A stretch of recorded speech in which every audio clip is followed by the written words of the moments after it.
السلام علیکم ورحمۃ اللہ وبرکاتہ حامدا و مصلیا اما بعد وعن حماد بن الحارث قال بال جرير بن عبد الله ثم توضأ ومسح على خفيه فقيل له أتفعل هذا قال وما يمنعني وقد رأيت رسول الله صلی اللہ علیہ وسلم يفعله۔ معزز ناظرین، موزے پر مسح کے تعلق سے بہت سارے بھائیوں کا کہنا یہ ہے کہ موزے پر جو ہے مسح کرنا شرعاً جائز نہیں ہے، لیکن ان کی یہ سوچ اور ان کا یہ فتویٰ اور ان کا یہ نظریہ مذہب اسلام کے خلاف ہے، چونکہ مذہب اسلام نے موزے پر مسح کرنے کی فل اتھارٹی دی ہے، جیسا کہ میں نے آپ لوگوں کے سامنے جو بھی روایت پیش کی ہے، یہ الجامع الصحیح للبخاری کی روایت ہے۔ یہ حمام بن حارث رضی اللہ تعالی عنہ کہتے ہیں کہ جریر بن عبداللہ رضی اللہ تعالی عنہ نے پیشاب کیا، طہارت حاصل کی، طہارت حاصل کرنے کے بعد ومسح علی خفیہ، انہوں نے وضو کرتے وقت جو ہے موزے کے اوپر مسح کیا۔ راوی حدیث حمام بن حارث کہتے ہیں کہ میں نے کہا اتفعلوا ھذا، ارے تم ایسا بھی کرتے موزے پر مسح کرتے ہو؟ جریر بن عبداللہ رضی اللہ تعالی عنہ نے کہا کہ میں موزے پر مسح کیوں نہ کروں جبکہ میں نے محمد الرسول اللہ صلی اللہ علیہ وسلم کو مسح کرتے ہوئے دیکھا ہے۔ اس حدیث سے معاملہ بالکل واضح ہو گیا کہ مسح کرنا، موزے کے اوپر مسح کرنا بالکل جائز ہے، اس میں کوئی شک نہیں، کوئی قباحت کی بات نہیں ہے۔ جو لوگ موزے پر جو ہے مسح کو حرام قرار دیتے ہیں یا جو لوگ منع کرتے ہیں وہ لا علمی کی بنیاد پر کرتے ہیں۔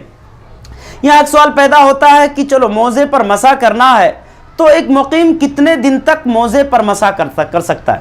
اس تعلق سے امام مسلم رحمۃ اللہ علیہ نے اپنے الجامع الصحیح کے اندر عائشہ رضی اللہ تعالی عنہ کے حوالے سے ایک روایت نقل کی ہے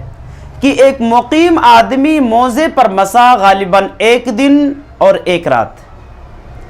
اور مسافر 3 دن اور 3 رات، مقیم 1 دن اور 1 رات تک اس کے لیے رخصت ہے، موزے پر مسح کر سکتا ہے، اور جو ہے مسافر کے لیے 3 دن اور 3 رات تک رخصت ہے کہ وہ 3 دن 3 رات تک مسح پر اکتفا کر کے وہ نماز پڑھ سکتا ہے۔ اچھا، سوال یہ پیدا ہوتا ہے کہ ہم بغیر طہارت کے موزہ پہن لے اور مسح کرتے رہنے؟ ایسا نہیں۔ مسح کا طریقہ یہ ہے کہ جب ہم نے موزہ استعمال کیا ہو تو اس وقت ہم باوضو ہو کر کے ہم نے موزہ پہنا ہو، طہارت کی صورت میں ہم نے موزہ استعمال کیا ہو، اب اس کے بعد ہمارا وضو ٹوٹتا ہے تو موزے پر مسح کے ذریعے سے اکتفا کر سکتے ہیں، ہمیں موزہ نکال کر مزید پاؤں دھلنے کی ضرورت نہیں ہے۔ مسح کا طریقہ یہ ہے کہ آپ نے جب موزہ استعمال کر لیا تو پاؤں کے اوپری حصے پر آپ کو مسح کرنا ہے، یہ آپ کو اوپری حصے پر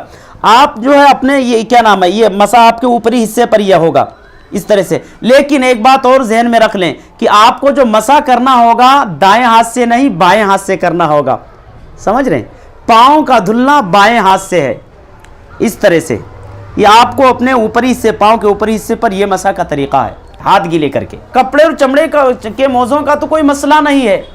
ہاں اگر یہ فرق ہو جاتا ہے کہ کبھی کبھی کچھ بعض موزے ایسے ہوتے ہیں جن کے استعمال سے بدبو آنے لگتی ہے تو اس سے دائیں بائیں مصلیوں کو جو تکلیف پہنچ سکتی ہے، ایسی صورت میں پاؤں کا دھلنا بہتر ہے۔ اگر ایسا موزہ ہم نے استعمال کر لیا کہ ہمارے پاؤں سے بدبو پھوٹ رہی ہے تو وہ تو ہماری غیرت بھی پسند نہیں کرے گی کہ بدبو والا جسم لے کر کے ہم مسجد میں پہنچ جائیں۔ لیکن ایسا مسح کے تعلق سے کوئی فرق نہیں کیا گیا ہے کہ آپ کے پاؤں میں اگر چمڑے کا جوتا ہو تبھی مسح کریں گے، نہیں، ایسا تو کوئی حدیث کے اندر اس کی کوئی تمیز نہیں کی گئی ہے۔ کوئی بھی موزہ ہو آپ کو مسح کرنا چاہتے ہیں اور مسح کی حالت میں اگر آپ ہیں تو کر سکتے ہیں۔